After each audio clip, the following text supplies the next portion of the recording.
दोस्तों, क्रिकेट में कितने गलत कानून हैं। डीआरएस है तो सिर्फ दो ही डीआरएस हैं। इसका क्या मतलब हुआ? कभी बॉल वाइड दे देता है एम्पायर और कभी नहीं देता।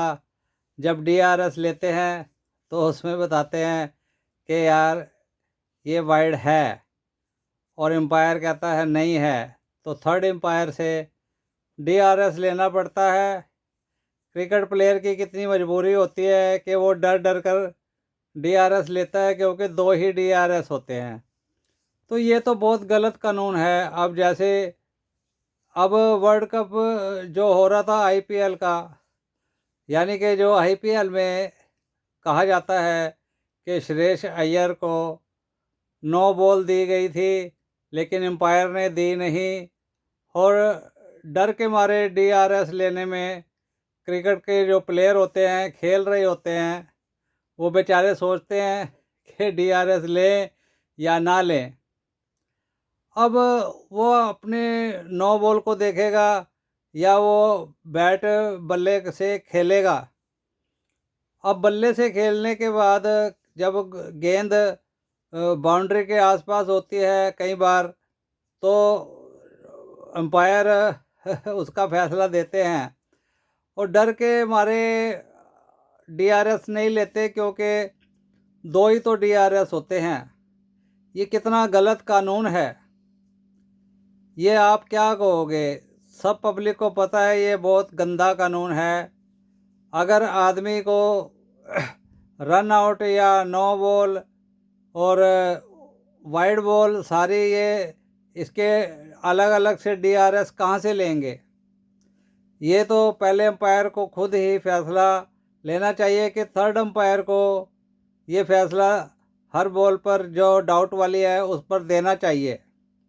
अगर मैच 10-15 मिनट लेट हो भी जाता है तो कोई बात नहीं।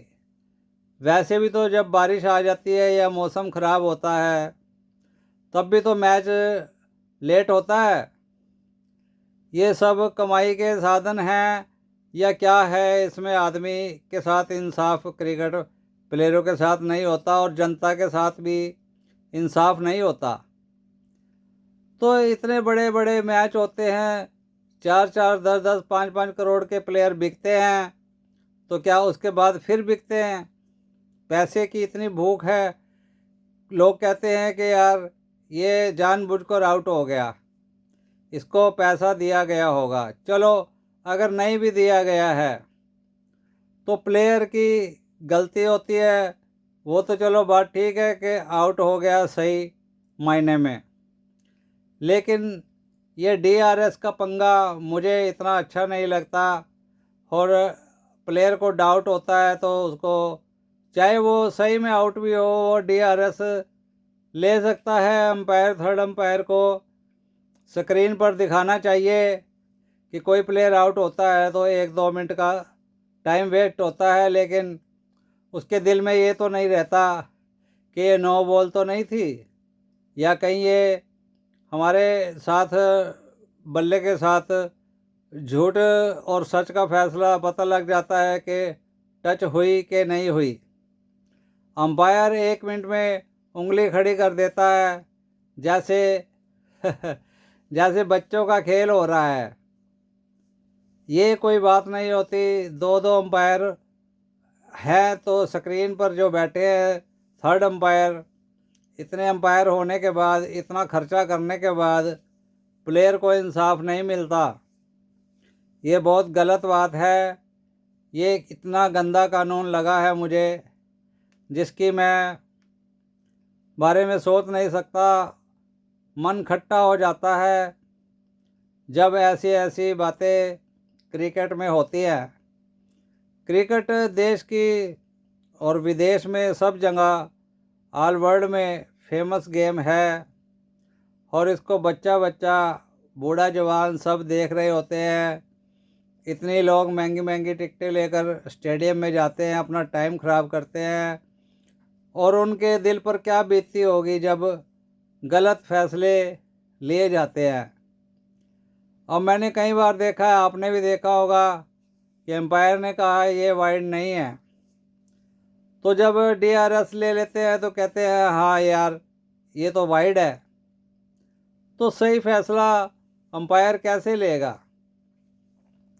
थर्ड अंपायर को ये खुद ही देखकर बताना चाहिए कि हाँ, जब कई बार नो बॉल होती है तो सायरन बज जाता है पीछे से, तो वो क्यों बजता है? तो थर्ड अंपायर को या तो सायरन वो साइलेंट कर देते हैं, और जब उनको लगता है, बाद में देखते हैं अच्छी तरह से, तो उनका दिल करता है तो DRS में या वैसे बिना उसके कहते हैं कि ये नो बॉल है, सायरन बज जाता है। इसका मतलब तो यहाँ पर भी हेरा फेरी है या कोई ना कोई चक्कर है।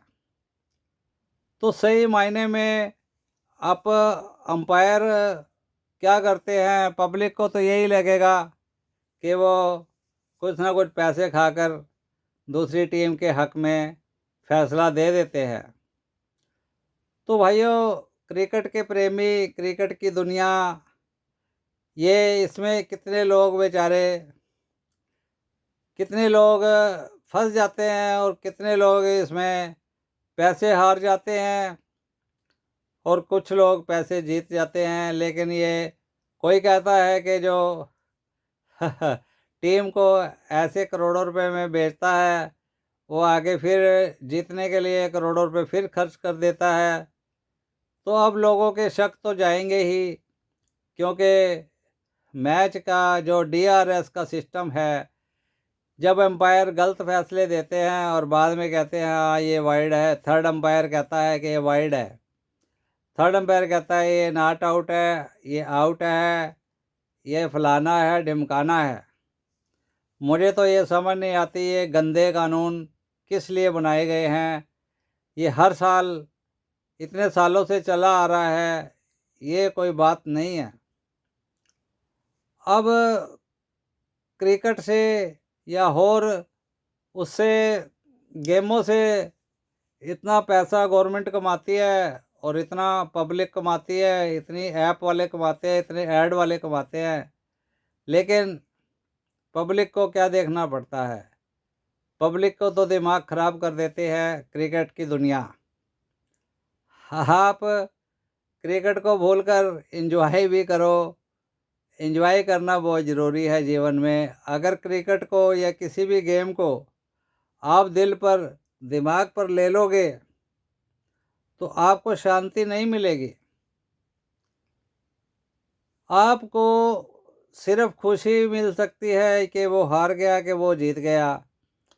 आपको मिलेगा तो आखिर में गम मिलेगा। अगर मिलेगी तो खुशी थोड़ी देर की मिलेगी, लेकिन आपको इसमें अपना काम छोड़कर मैच देखना, मैचों में शर्तें लगाना, ये बेकार की बातें हैं। ये कोई फ़ायदा नहीं है। इससे अच्छा तो आप अपना टाइम कहीं और लगाओ, शाम को एंजॉय करो, अपना काम करो, दिन में अपनी इनकम का सोर्स कायम रखो।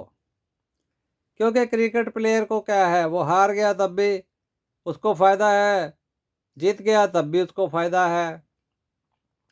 अब सारी 7-7 पुश्तों की कमाई वो एक मैच में कर लेते हैं। आपको पता ही होगा कि 4 करोड़, 6 करोड़, कोई 10 करोड़, कोई 15 करोड़ ऐसे प्लेयर बिकते हैं। तो एक मैच में इतना पैसा मिल गया तो कितने मैच होते हैं? IPL में ही लगा लो कितने मैच होते हैं। उसके बाद 50-50 होते हैं। 50 ओवर के मैच होते हैं। उसके बाद कभी किसी देश में हो रहे हैं तो कभी किसी देश में चल रहा है, चलता ही रहता है। आप अपने इनकम का सोर्स सोचिए, क्योंकि मैं तो ये कहूँगा कि इसमें आपको इतना कोई बेनिफिट नहीं है। बाकी आप अगर दिल पर, दिमाग पर ले लेते हो तो कोई फ़ायदा नहीं है। क्योंकि देखो, करोड़ों लोगों में से कुछ प्लेयर गेम खेलते हैं, कुछ प्लेयर ही कामयाब होते हैं, और नहीं ज़्यादा तो अपने टाइम में 5 साल 10 साल भी खेल लिए, 2 साल भी खेल लिए तो बहुत पैसा कमा लेते हैं। अब पैसे की कोई चिंता नहीं है। ये इंडिया है। इंडिया में जिसको मिलता है तो छप्पर फाड़ के मिलता है, और किसी को नहीं मिलता तो कुछ नहीं मिलता। तो एंजॉय करो शाम को अपनी चाय और चू, जो भी आपकी इच्छा हो उसके साथ अपना एंजॉय कीजिए। यार दोस्तों में खुश रहिए, एक दूसरे के साथ लड़िए मत। मैच के पीछे भी लड़ते हैं लोग, मैंने देखे हैं, बहस हो जाती है। तो क्या फ़ायदा है? कोई फ़ायदा नहीं है। ये मैच का सिस्टम, मैच वालों को मुबारक हो। और वो भी अपनी ज़िंदगी निकाल रहे हैं, सब ने अपनी अपनी ज़िंदगी निकालनी है। तो इसलिए भाई ज़्यादा टेंशन लेने का कोई फ़ायदा नहीं है। ओके, मिलते हैं अगले वीडियो में। धन्यवाद।